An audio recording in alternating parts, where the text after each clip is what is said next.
All right, we ready? Good morning, everybody. Morning. Welcome to How to Create Video for Social Media. How many of you are doing video? Good. So just here to learn a few tips and tricks and some tools and resources. Good. I'm Jill Bright with Chicago Title. I'm one of the power partners here. Lindsay Sanchez is teaching our class today.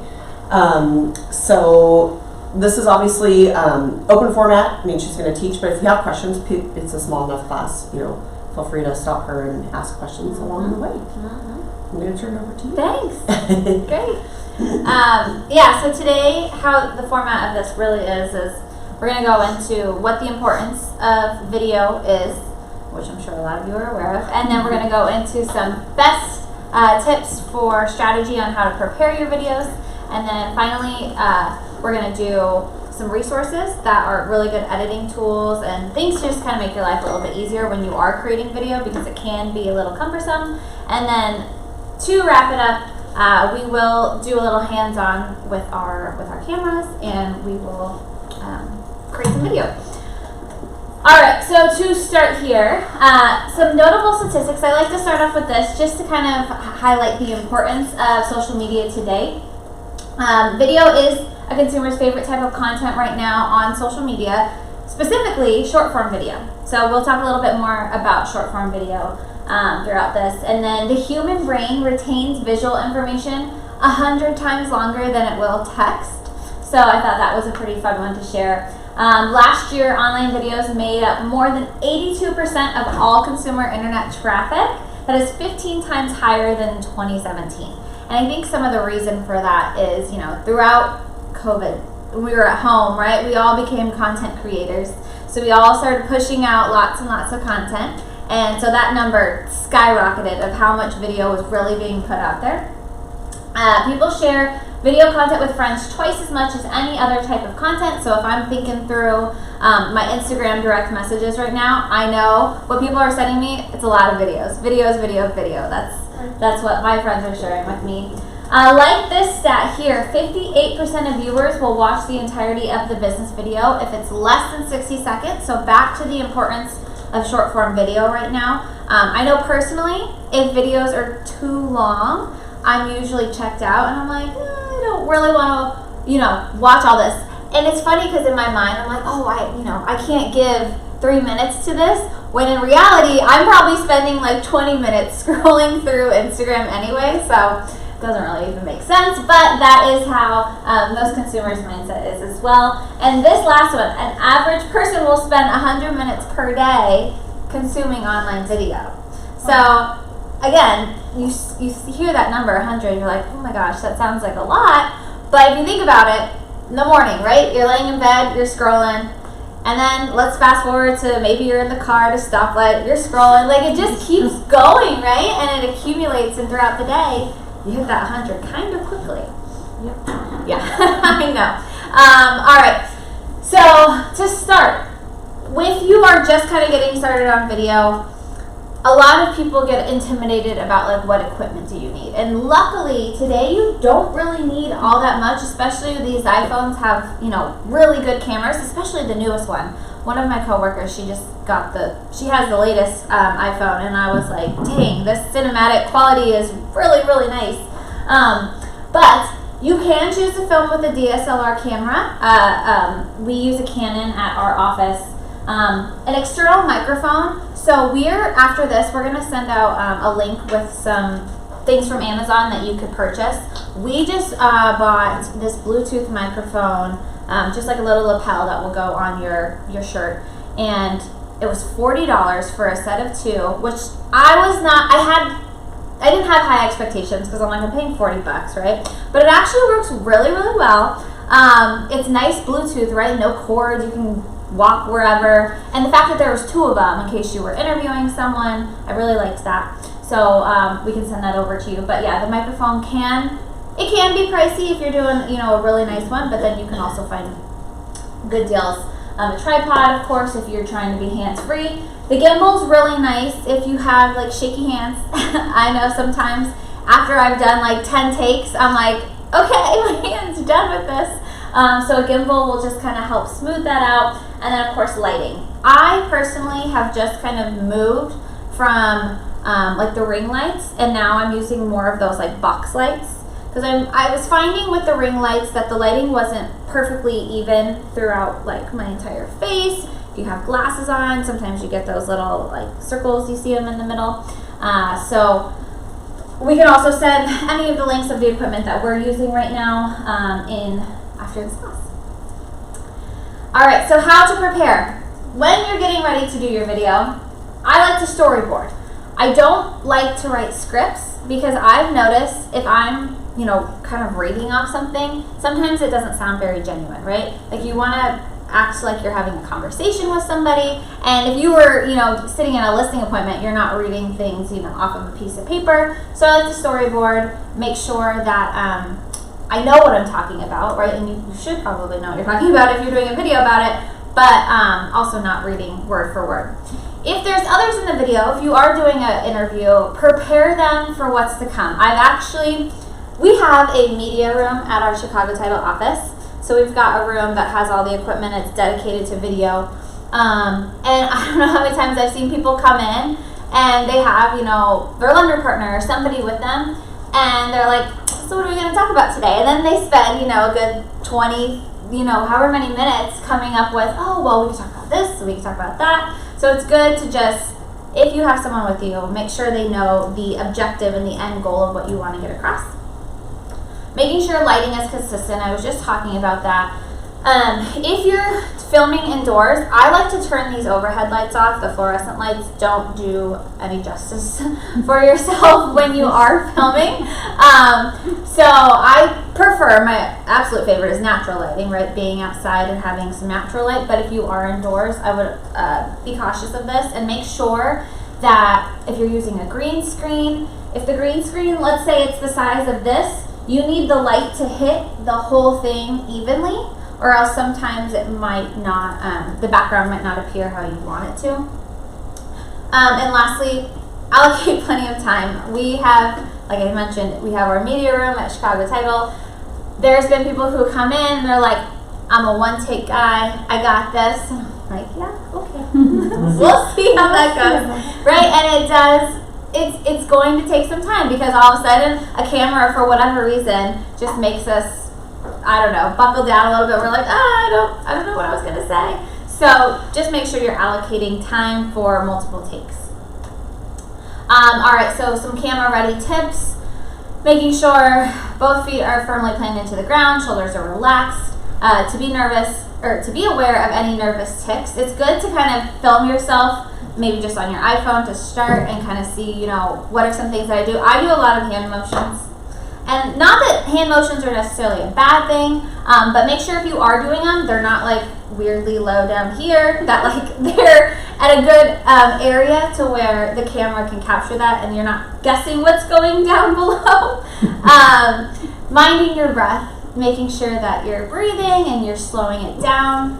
And it also, when in doubt, overemphasize. So I noticed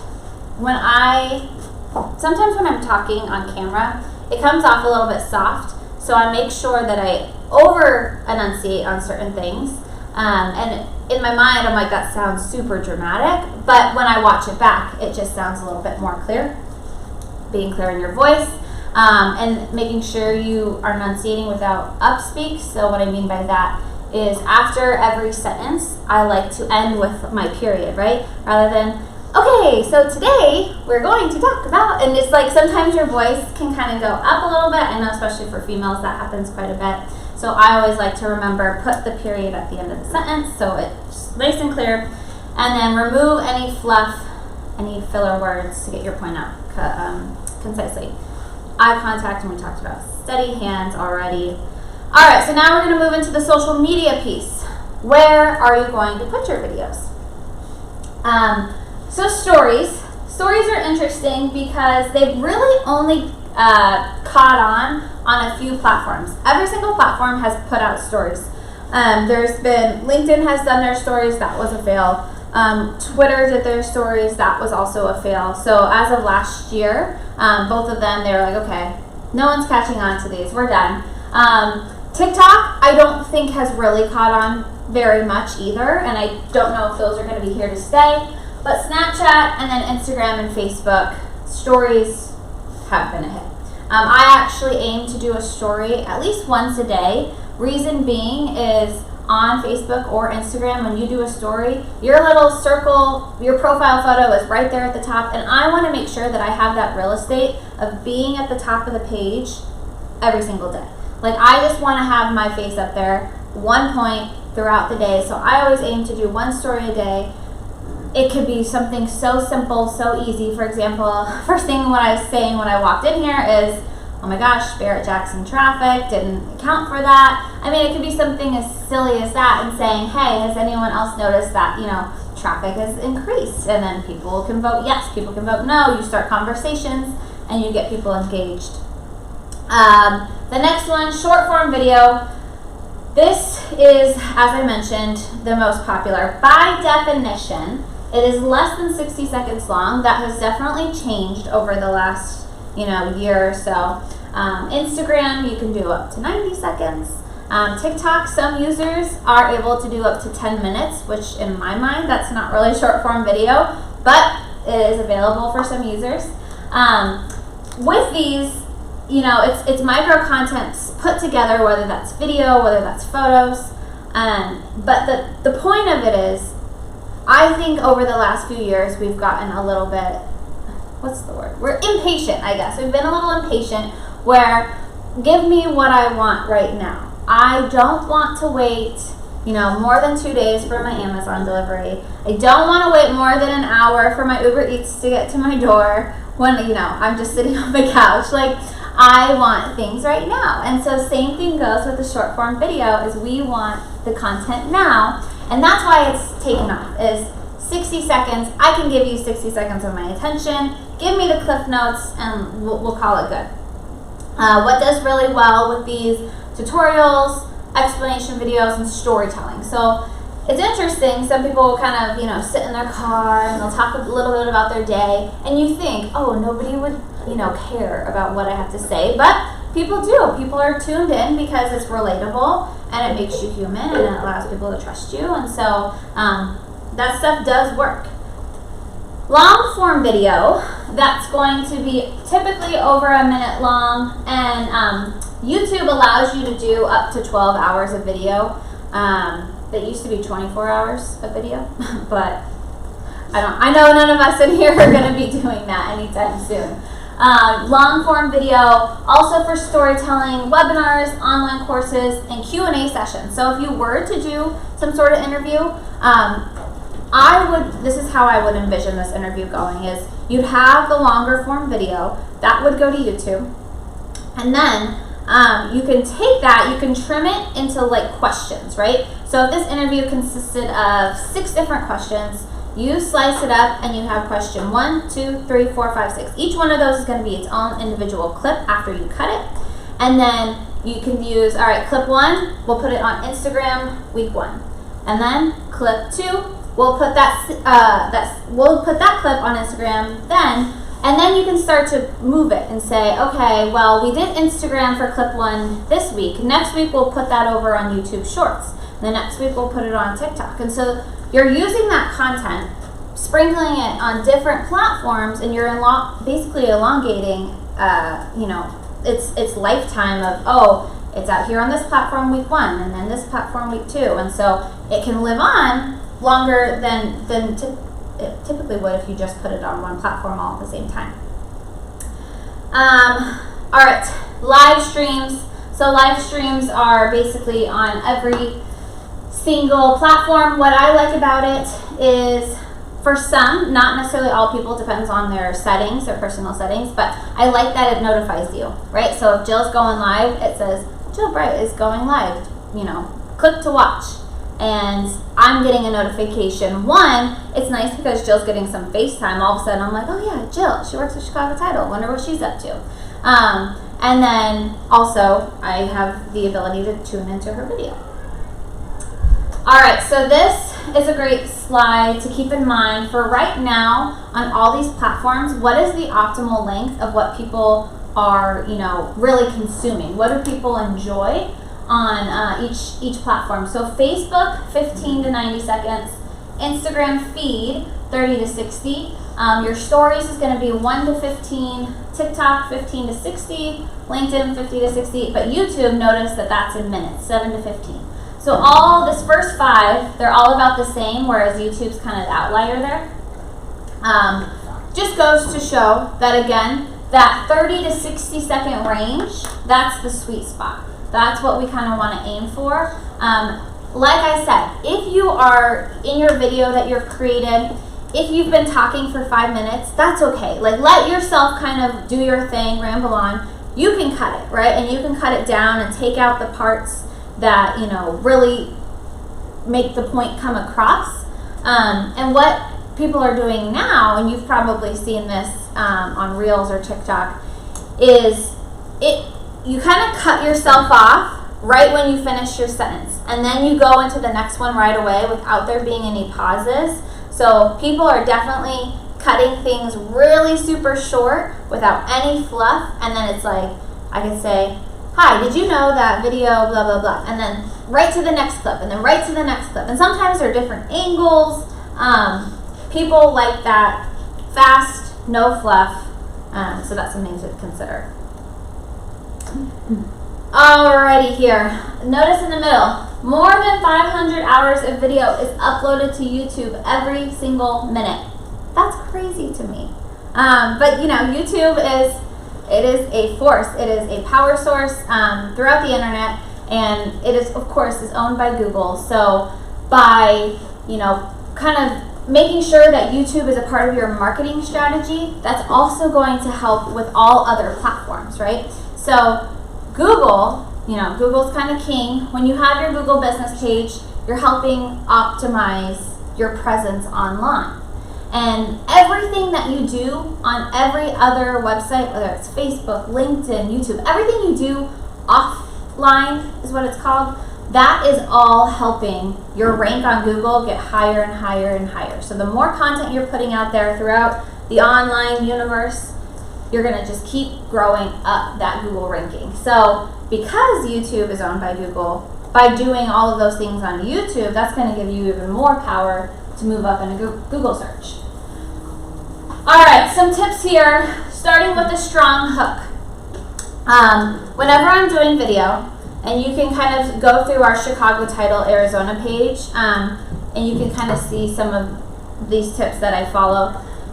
I never start with, hi, I'm Lindsay at Chicago Title, I'm the Director of Marketing, because that is not hooking anybody. No one cares my name, right? Like, okay. But what I do say in my last video, here are 15 new places that are coming to Scottsdale, right? All of a sudden I've told you, okay, you're going to get 15, you know what you're getting yourself into, and then the attention grabber is, oh, I want to know what's new coming to Scottsdale. So then, that is my hook. Then I've hopefully captured you to get you to watch a longer duration of the video. And, you know, YouTube specifically, that is one of the biggest pieces of their algorithm to determine whether your video succeeds or doesn't succeed. It's, okay, did you capture this person for the first 6, 7, 8 seconds? If you did, and they continue to watch, okay, YouTube's like, that's a good video. We're going to continue to show it to more and more people because they're capturing them. If you started off, because a lot of the times, if I'm looking for a tutorial on something, I could probably tell within the first, 5 to 10 seconds, oh, this is the one I'm looking for, this is not the one I'm looking for. And I'll click off or I'll proceed to watch. And so making sure that that hook is really strong is important, yeah. So how you said you uploaded a video, 15 new places coming to Scottsdale. Did you find that information like from an article? So, do you have to cite those type of things? So we at Chicago Title, we host a class by, the city of Scottsdale came and they talked at our class. It was an economic development and planning class. And basically I just took all of the information from the presentation and then I just gave, that's what I talked about in the video. But you could, if you could find that in an article probably from like AZ Big Media. They would probably put a lot of similar stuff like that. I know they just did one this week for Park West in Peoria, a big shopping center out there. And they talked about all the new places coming there in the next 3 to 4 months. And so you could probably go through that. But yes, I would definitely credit in my caption I would say, source, tag Easy Big Media. Okay. But for us, yeah, that was, in that specific situation, we had done the class with City of Scottsdale.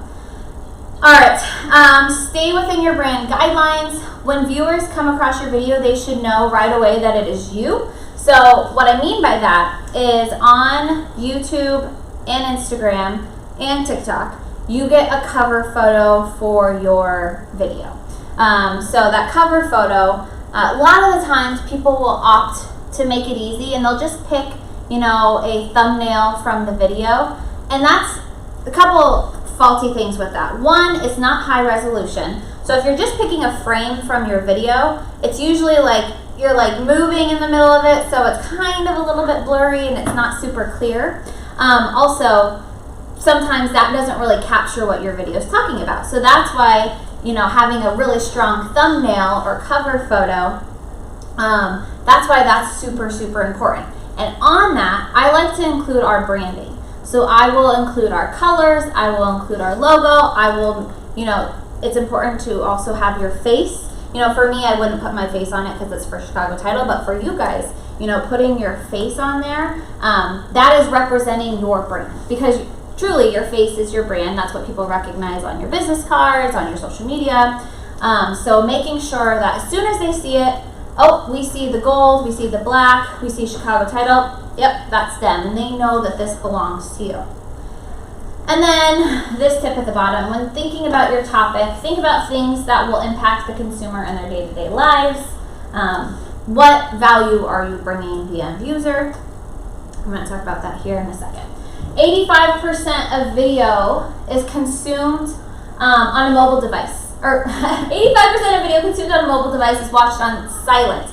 I am that statistic. I watch all my videos on silent.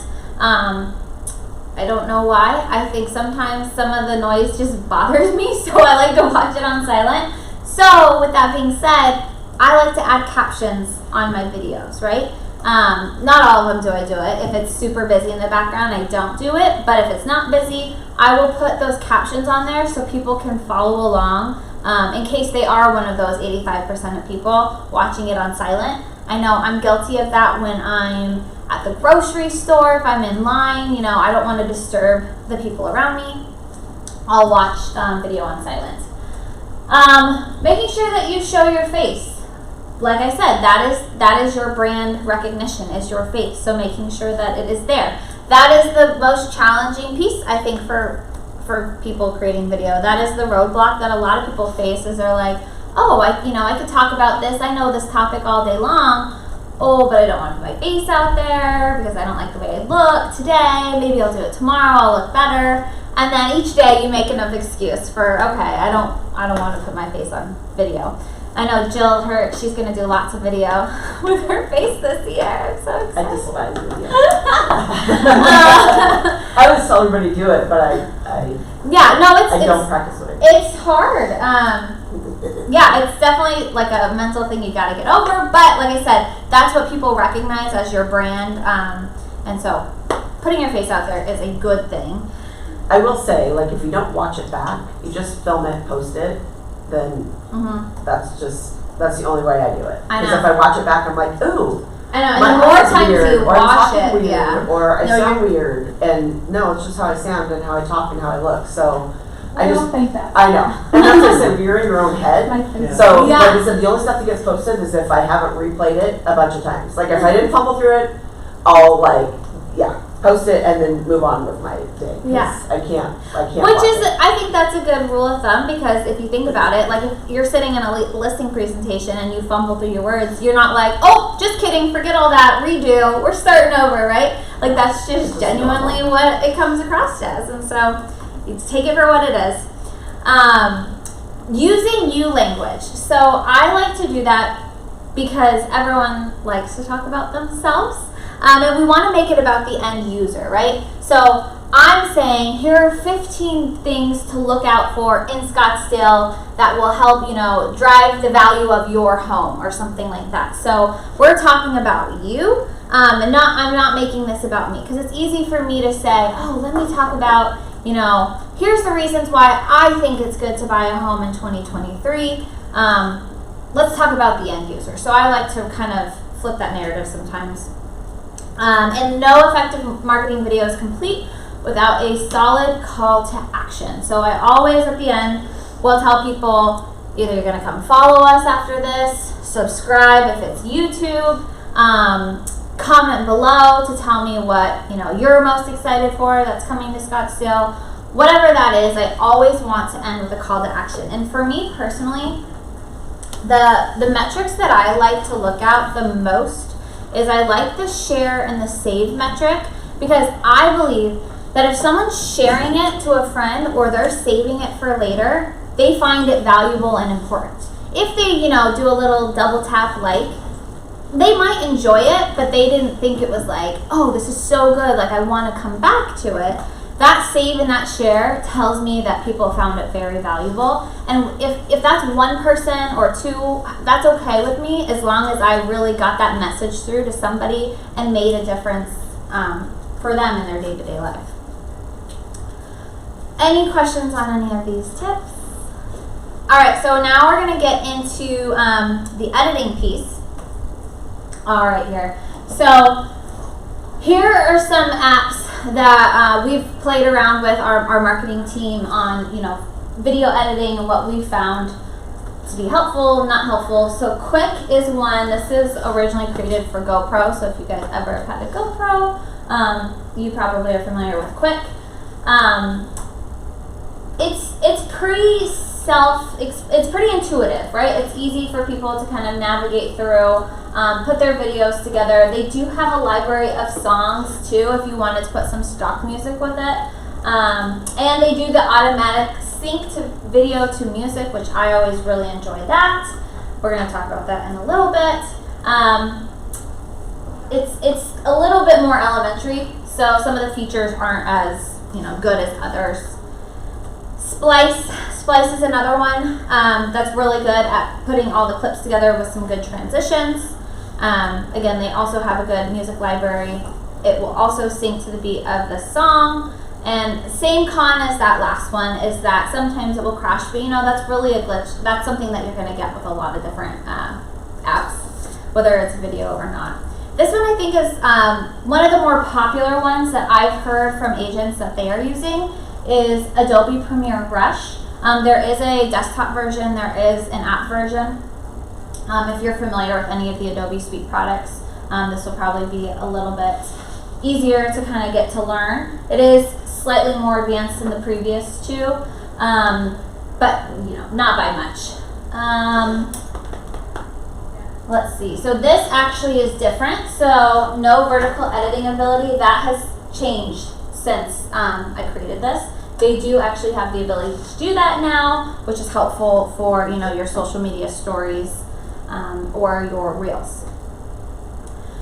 InShot is really good for Instagram stories. That's a really quick one if you want to add some fun text. There's different text overlay options. If you're on Instagram and you're putting some text over it, there's I think 5 or 6 fonts to choose from. This one has a lot of fun overlays that you can put on top of your videos, so I do like that. The free version does have a little watermark. It's at the very bottom. I've heard from some people that they just kind of crop that out. That's an option as well. I just paid however much it was. It wasn't very much to download the app. InShot, iMovie. So iMovie it's on your iPhone if you have an iPhone. It is also on any Mac computers. This is, I think, one of the best beginner tools if you do have a Mac. One of the best beginner tools if you are creating like a YouTube lengthier video. And one of the cons to it is that it is only available on Apple devices, so you wouldn't have that option with a Windows or an Android phone.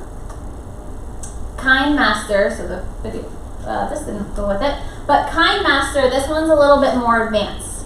I would say, iMovie's kind of more of your beginner. KineMaster's going to be a little bit more advanced with more options to navigate through. all of these do basically have a free version as well as a paid version. And then in video, so this is actually, I should have put this one before that last one, but this is even more so beginner, I think. Think of Canva, but like for video. If you're familiar with Canva, this is very similar, where it's got lots of stock imagery, stock video that you can plug into your template that you're using. They've got lots of templates that are already done, so you just really drag and drop your footage. It is online. It's available online as like a website. The con, your final export must be under 15-minute duration, and like I said, it is entirely browser based, but it is a pretty cool one to play around with, and it is super easy. Speaking of Canva, you can create videos on Canva. You can? Yeah, so if you are familiar with Canva, and you kind of have that down, I think it's a really good place to start to play around with that. They have lots of stock videos, so if you have the paid version of Canva, lots of stock videos that you can use that I've used. I can show you guys some examples of how I've done that. Like for example, on our page, we did a post about, I think we did like best staycations, and let's see if I can find it. And did the Oh, well, here's one. This isn't the one I was thinking of, but one of the girls on the team. So it was different events that were going on in October. All of these, she just put like, text over it, but every single video in the background was just a stock video that she found on Canva. So Yeah, I have a paid version of it. Yeah. You can make yeah, so videos. you can make videos with it. And then like she downloaded it as, story size, so it was long and vertical, so we could put it in as a reel. And then I popped it into Instagram Reel, and then I put a song on top of it. So the song is direct from Instagram, right? The song wasn't in Canva. But Canva has songs as well. They do have songs, but it's all like stock music. So it's not going to be like fun top 40 songs. It's going to be like elevator music, right? It's just not the really fun, catchy stuff.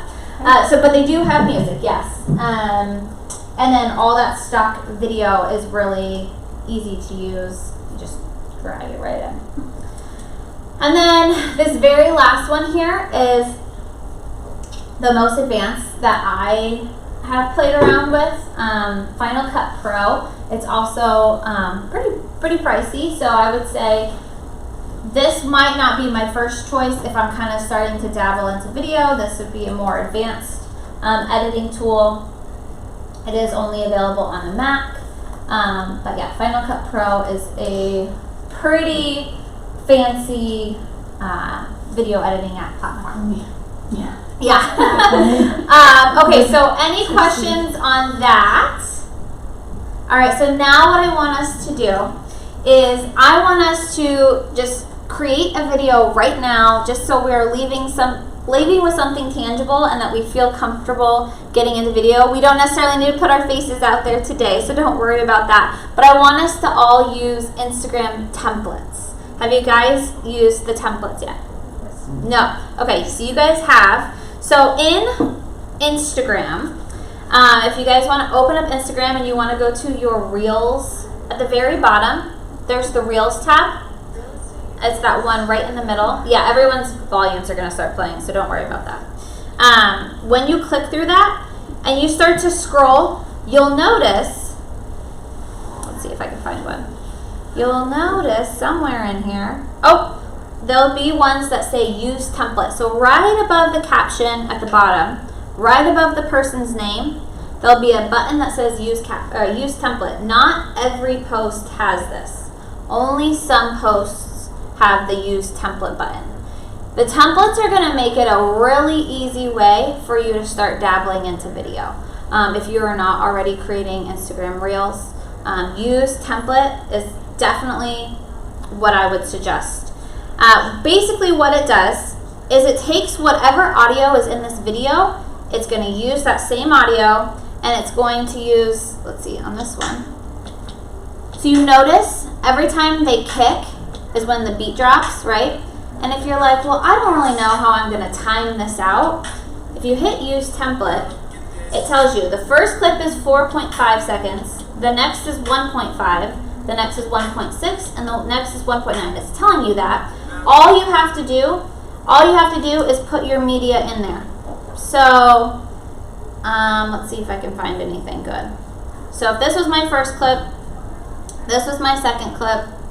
Let's find another video that I have in here. Got a bunch. Here's this clip, and sure, this clip. So I hit next, and it's going to put that all together for me with, it's still loading. It's still, all right, so now all my clips, they're going at the same time as what that last video did. We'll find another one. Let's keep going. So this one here, this one says use template. So again, when that beat drops, that's when the clip changes. And so if I hit use template, I can do the same thing. Put my own clips right in there in those 3 little spots, and then it's already done. You don't have to do anything else, really. It's already done for you. Who determines what videos have the Templates, so we do as creators. So when I'm putting out my video, there is the option for me to tell Instagram, I don't want people to use this as a template, right? As soon as you create a video from scratch and you're not using a template, you're basically saying, yeah, somebody can copy what I've put together, and that's just the music paired with every transition of when you're switching clips. Okay. So you're allowing Instagram to use that template, which I kind of like that, because I'm like, if I can get more people to see what I'm putting out there and I'm the example, like, sure, why not? Can you go back and change that setting? I don't think after it's been published you can change that. No. Let's see. And then when you, let's see, let's go back. If you notice at the very, very bottom right hand corner, there's like a little box that has the artwork of the song. If I click on that, oops, I'll click on that. I gotta do this the right side. Now, it's showing me all of the clips that are using that same exact song. So it kind of could give you some inspiration if you're like, well, I don't necessarily want to do that exact thing. Like the people that were kicking are like, oh, I don't want to do that. But what else are people doing with it? You can get some inspiration. This guy's dancing. Maybe you're not going to do that. But you can see how other people are using it. I think that will be about this high. What was that? Oh, yeah, the kicks. Yeah, it depends on the day, right? I look like Jim Carrey doing it. Yeah.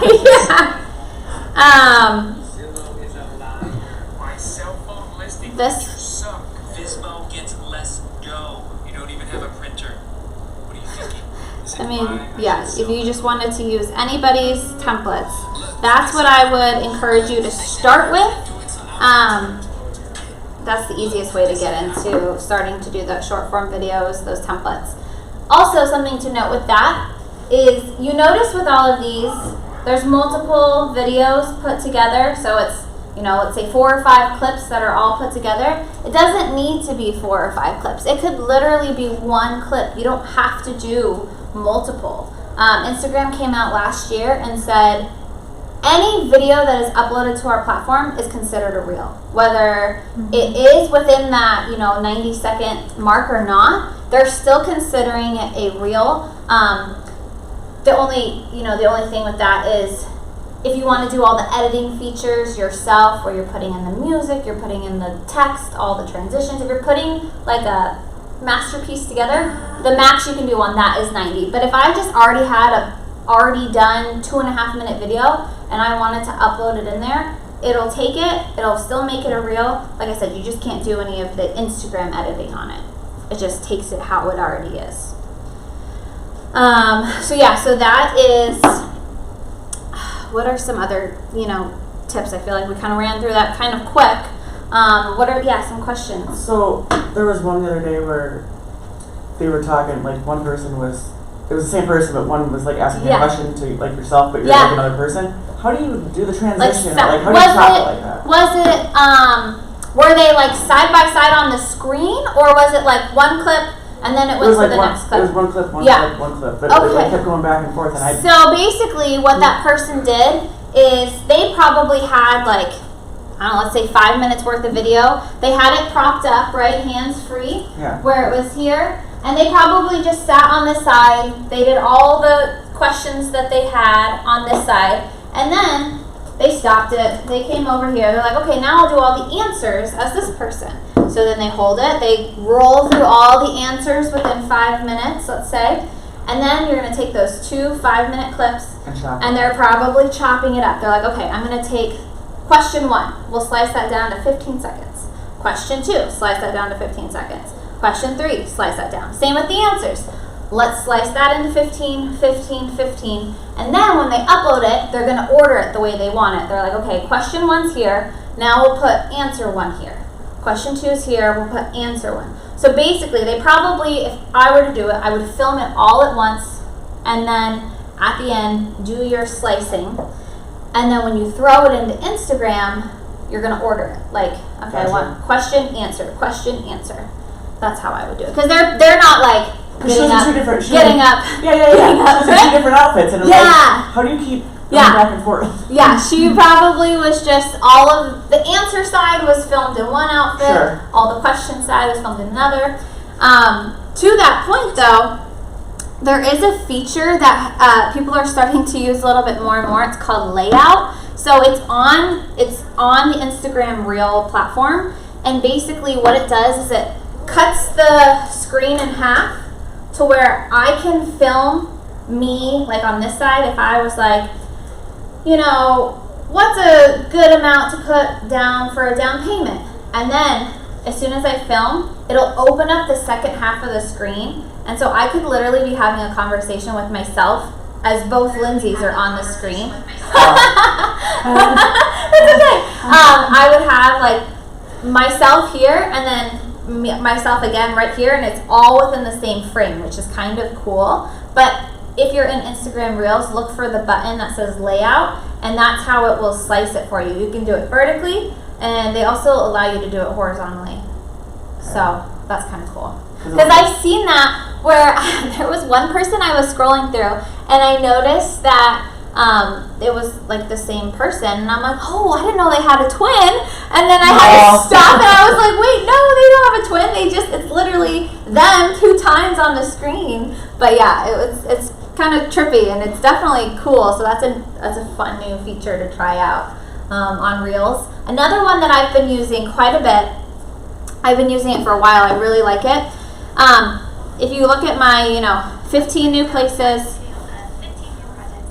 and then you see there's the green screen behind I me. like the green screen. So the green screen feature is definitely one that I use quite a bit. Couple reasons why I like it. One, like whatever I want to talk about can be all behind me without me having to give too much detail. But 2, I like it because I feel like it takes away from my face a little bit, and people are more focused on what's going on behind me than what I'm talking about. So that is an effect. So when you're creating a reel, there's a button called effects, and it's the 3 little diamonds.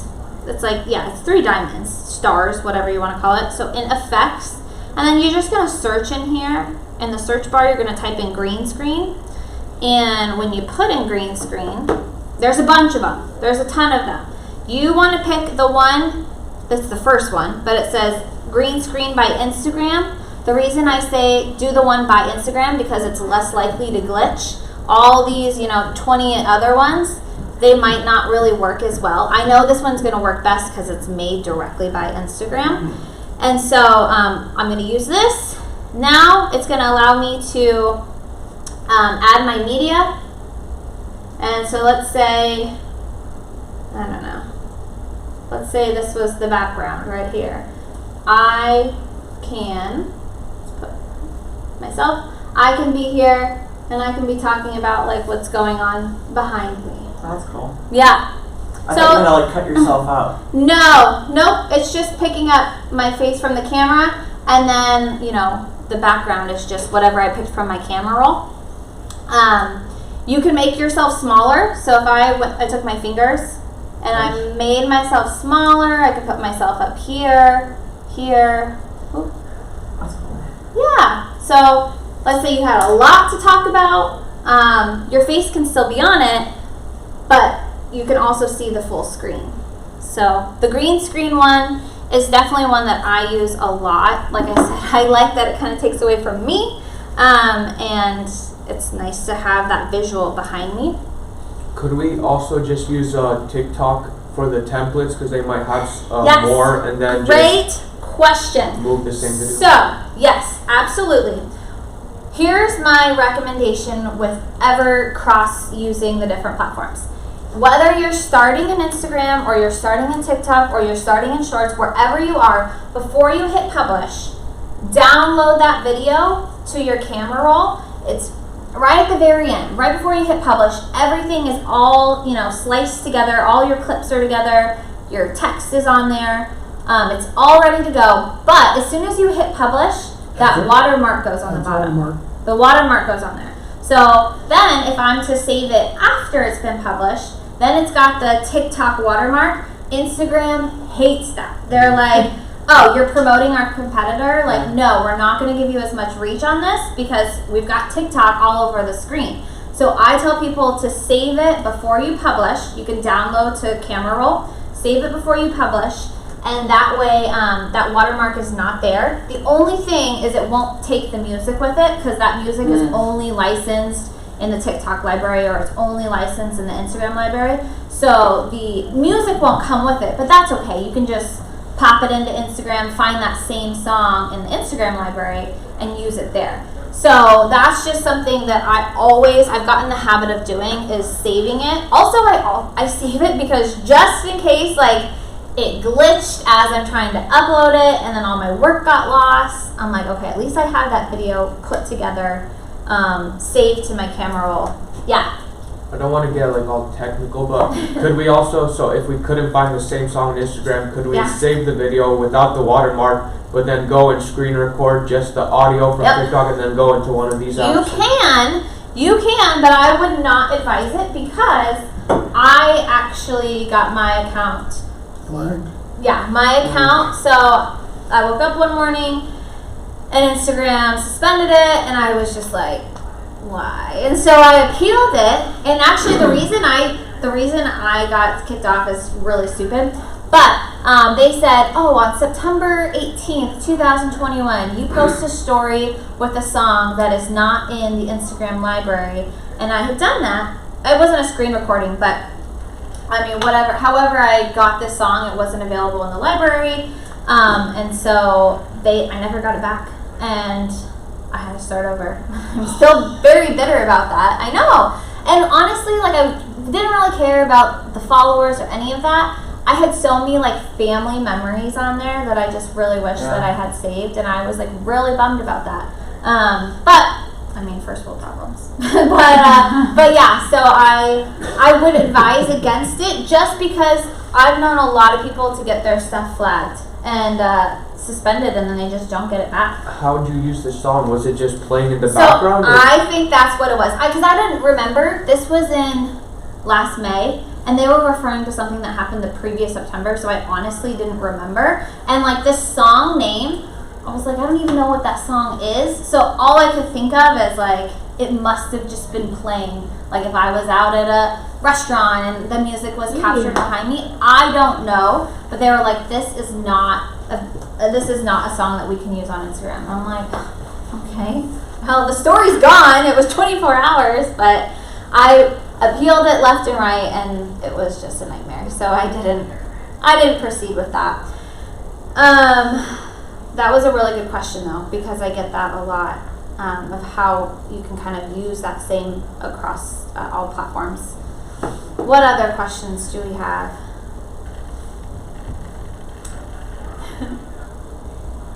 Do you guys, yeah? What exactly do you do? At Chicago Title, yeah. So I'm the director of marketing at Chicago Title. So I oversee all of Chicago Title's marketing. So we have a team there. I oversee the team, and they work on content, and they put together the videos, and we do Chicago Title's marketing. And then the other half of the time, I go out and I teach classes and I help agents. Okay, because I was gonna ask. I'm a new agent, so you guys as agents, do you when you talk to clients over text, do you ever send like videos of yourself talking more often than just like saying, "Hi, we had a nice conversation today"? Like, No, usually I do it if I try to call them and I can't get a hold of them. Mhm. I send them a quick video text. Yeah. I love that idea because I personally, so if I were to get a text message, I would maybe be okay ignoring it. If I got a video message, I would feel so guilty ignoring it because I'd be like, oh my gosh, they took time out of their day to film themselves personally for me. I mean, granted, a text is personal too, but I don't know, for whatever reason, I just feel more guilt about ignoring a video message. And so I think that you would get a higher response rate by doing that, and it just feels a little bit more personalized. and So you build that I- trust. They see your face. It's you yeah, talking. exactly. I think that's a really good idea. I've told people to start doing that, like do it in like an Instagram direct message or whatever social media platform you choose. If you do it in a direct message, not only are you checking the box of doing it, but also every time you send a message to somebody on Instagram, Instagram sees it and it's like, okay, he just messaged her. They must have some sort of relationship. So then my stuff is going to start populating higher in your newsfeed. You know, you see how that happens. Like your mom and like your family's always at the top. Your best friends are always at the top because Instagram notices you comment with them a lot. You share things with them a lot. And so again, if you can manipulate that and send that video message through social media, then you're manipulating the algorithm, and then all of a sudden your stuff will start to appear at the top of their newsfeed. So I love that approach. And then just take it a step further and do it there to help with the algorithm. I never even thought of taking a video picture or and sending it just Yeah. as a text. Yeah, and I've heard of like just voice record memos it. and sending Right, that way, right. but not like a video. yeah, That's a right. video. A lot of times I'm like, hey, I just wanted to reach out and then we just got off the phone, but I wanted you to give you the ability to put a face with a name. Yeah, Because we have the tendency to celebritize people who are on TV, and this is the new TV. yeah, Sure. absolutely. So the more they can see your face on this, you're going to become a celebrity to them. Yeah, totally. And I think Confidence too. I was just gonna say that I think for me, that's actually how I started getting comfortable with putting my face on videos, because I did one at a time, like personal messages, and then after I did 10 of them, I was like, okay, like if I'm sending it to these people, I guess I can put it out there for everyone. Like that's fine. So it does kind of help you get a little more confident on camera. I think that's a really good idea. Any other questions about video or social media in general? So I'm here on the 4th Wednesday of every month. Different social media topic each time. So look out for those. Could you show me how to make my video a template with the music? Yeah. I'm with it. Yeah. I don't see an option for that. You should check out VN Video Editor. VN VN. and VN. Yes. That's a really Yes. good one too. Yes. Okay. So I just did this class with a brokerage. Literally, I just downloaded it because they said the same exact thing.